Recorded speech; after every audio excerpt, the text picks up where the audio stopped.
swept the internet. Who is Joseph Kony? Is he some independent candidate running for a political office in 2012? Apparently, Joseph Kony is a Ugandan warlord who has kidnapped children and forced them to be soldiers in his army and sex slaves. For the past 6 days, I refused to click on the link because I swore it was going to be some virus that sent all my money to Uganda.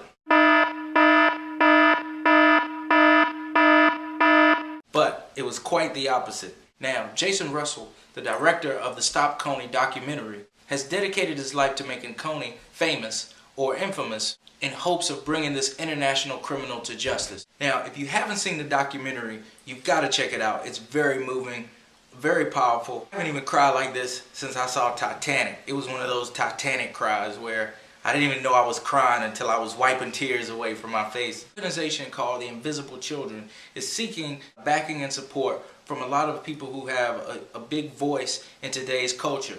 Lady Gaga, Mark Zuckerberg, Oprah Winfrey, George Clooney. They're also trying to gain support and backing from the policymakers. People such as Bill Clinton, Mitt Romney, Condoleezza Rice. They're hoping to bring all of us together to bring justice to this international criminal. I was running around the house looking for my checkbook to empty my bank account into this organization. I kind of stopped myself, and not because it doesn't seem like a good cause, because it seems like a great cause.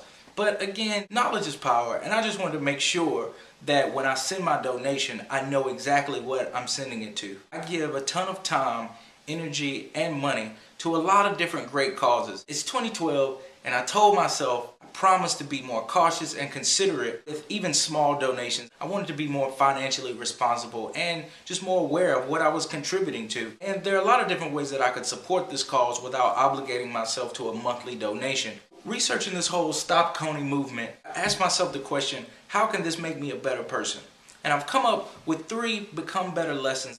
Number 1, transparency is always important when dealing with money and the masses. Number 2, a message always hits home when it makes you think about your own personal situation. Number 3, social media can definitely be used for change and unity. My final decision, I am going to make a donation, but my donation is going to be given out of the spirit of hope and of giving. Now, a lot of things that we donate money to never reaches its true destination. A perfect example is I know that I've given money to homeless people, and Lord knows where that money has gone, but I didn't give them that money so I could judge them. I gave it to them to help them. We can only do what we hope is right, and what others do with it, that's on them. On April 20th, this organization plans to launch what is called a Cover the Night project. All the supporters and all the people of this organization are going to cover the world with posters and images of Joseph Kony in hopes of making him again famous, or infamous as I like to say. Just bringing awareness to the world and hoping that a change comes from all of this. So stay tuned. Let's see what happens on April 20th. Make today amazing. I'll see you soon.